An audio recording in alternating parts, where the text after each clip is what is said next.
दोस्तों, क्या प्रदेश के संविदा कर्मचारियों को अनियमित कर्मचारियों को बहुत जल्द नियमितीकरण की सौगात मिलने वाली है? इसी मुद्दे के बारे में हम इस वीडियो के अंदर बात करेंगे। नमस्कार दोस्तों, मैं हूं आपका दोस्त लोकेश साहू और आप देख रहे हैं लोकेश छत्तीसगढ़िया यूट्यूब चैनल। आप सभी साथियों का हमारे इस चैनल पर बहुत बहुत स्वागत है। दोस्तों, जैसे कि आप सभी साथियों को पता होगा, अभी प्रदेश के अंदर नियमितीकरण को लेकर माहौल गर्म है। क्या मंत्री और क्या विधायक, क्या संविदा कर्मचारी और क्या आम जनता, सभी के जुबान पर सिर्फ अनियमित संविदा कर्मचारियों के नियमितीकरण की चर्चा है। और दोस्तों, इसके अपने वजह भी हैं। दोस्तों, अनुपूरक बजट से पहले छत्तीसगढ़ संयुक्त अनियमित कर्मचारी महासंघ, इसके अलावा छत्तीसगढ़ अनियमित कर्मचारी मोर्चा और नगर निगम अनियमित कर्मचारी महासंघ, ये सभी कर्मचारी संगठनों ने हुंकार भर के सरकार तक अपनी आवाज को पहुंचा दिया है। लेकिन दोस्तों, वहीं दूसरी तरफ बीते 3 जुलाई से छत्तीसगढ़ सर्व विभागीय संविदा कर्मचारी महासंघ के नेतृत्व में प्रदेश के 45,000 संविदा कर्मचारियों का अनिश्चितकालीन आंदोलन आज भी जारी है। और दोस्तों, संविदा कर्मचारियों को इस आंदोलन की, उनके आंदोलन की जितनी भी तारीफ की जाए बहुत ही कम होगी। संविदा कर्मचारी सरकारी संपत्ति को बिना नुकसान पहुंचाए, बिना कोई हो हल्ला के, अपने शरीर को, अपने आत्मा को पीड़ा देकर वो अनशन पर बैठे हुए हैं, भूख हड़ताल कर रहे हैं। बिल्कुल संयमित रूप से बीते 3 जुलाई से सिर्फ और सिर्फ एक सूत्री मांग नियमितीकरण के मुद्दे पर आर पार का ऐलान उन्होंने कर दिया है। दोस्तों, अब खबर मिल रही है कि सरकार संविदा कर्मचारियों को नियमित करने पर विचार कर रही है। दोस्तों, इस खबर में कितना सच्चाई है और इसमें कितना दम है, वो हम आपको बाद में बात करेंगे इसकी। सबसे पहले आप सामान्य प्रशासन विभाग की तरफ से 25 जुलाई को एक पत्र जारी करके रिक्त पदों की जानकारी को मांगी गई है, उसको देखिए। दोस्तों, इस पत्र को जो है वो जीएडी ने जारी करके छत्तीसगढ़ शासन के, यानी कि सामान्य प्रशासन विभाग ने जारी किया है। और छत्तीसगढ़ सरकार के, छत्तीसगढ़ शासन के सभी विभागों के अपर सचिव, मुख्य सचिव, सचिव और विशेष सचिव को पत्र लिखकर प्रदेश के निगम, मंडल, बोर्ड, आयोग, संस्थाओं में स्वीकृत सीधी भर्ती के पदों पर नियुक्त आरक्षित, अनारक्षित, अनुसूचित जाति, अनुसूचित जनजाति, अन्य पिछड़ा वर्गों के अधिकारियों, कर्मचारियों की श्रेणीवार जानकारी तथा संविदा अनियमित और दैनिक वेतनभोगी पर कार्यरत कर्मचारियों की जानकारी को 1 सप्ताह के भीतर में मंगाई है, इनकी जानकारी को। इसके अलावा दोस्तों, अभी कुछ मिनट पहले ही, इस वीडियो को रिकॉर्ड करने से पहले, नए शिक्षा मंत्री रविंद्र चौबे जी मीडिया से बातचीत करते हुए उन्होंने कहा कि सरकार अनियमित कर्मचारियों की जानकारी को मंगा रही है। जल्द सरकार नियमितीकरण पर कोई फैसला ले सकती है। अब दोस्तों, इसमें सोचने वाली बात है कि क्या सरकार आगामी 15 अगस्त में नियमितीकरण का ऐलान कर सकती है?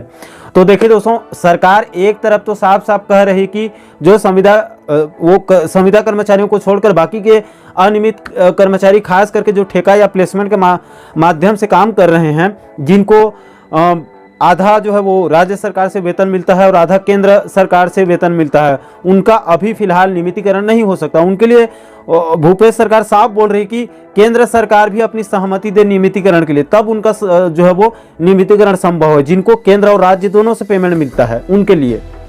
इसके अलावा बाकी के जो अनियमित कर्मचारी हैं, उनकी संख्या बहुत ज़्यादा है और मुख्य बजट और अनुपूरक बजट दोनों निकल भी चुका है। हालांकि सरकार चाहे तो जब तक आचार संहिता लागू नहीं हो जाता तब तक वो चाहे तो विशेष सत्र बुलाकर भी नियमितीकरण कर सकती है, लेकिन इसकी संभावना कम है। अब बच गए आपके संविदा कर्मचारी जो कि अभी आंदोलन कर रहे हैं। इनकी संख्या 45,000 के आसपास है। सरकार चाहे तो इनको नियमित कर सकती है। इसका एक ठोस कारण भी है। दोस्तों, आपको याद होगा, अभी के अनुपूरक बजट में सरकार ने 37,000 संविदा कर्मचारियों के लिए 27% वेतन वृद्धि करने का ऐलान किया है। तो उसी को समझने के लिए मैंने उसके अगले दिन, जिस दिन ऐलान किया गया था उसके अगले दिन, सर्व विभागीय संविदा कर्मचारी महासंघ के प्रदेश अध्यक्ष कौशलेश तिवारी जी से बात किया था। तो उसमें तिवारी जी ने विस्तार पूर्वक बताया था कि संविदा कर्मचारियों की नियुक्ति नियमित कर्मचारियों के समान हुई है और बहुत सारे संविदा कर्मचारी तो ऐसे हैं जिनको ग्रेड पे में वेतन मिलता है। इसलिए संविदा कर्मचारियों के नियमितीकरण में कोई संवैधानिक अड़चन नहीं है।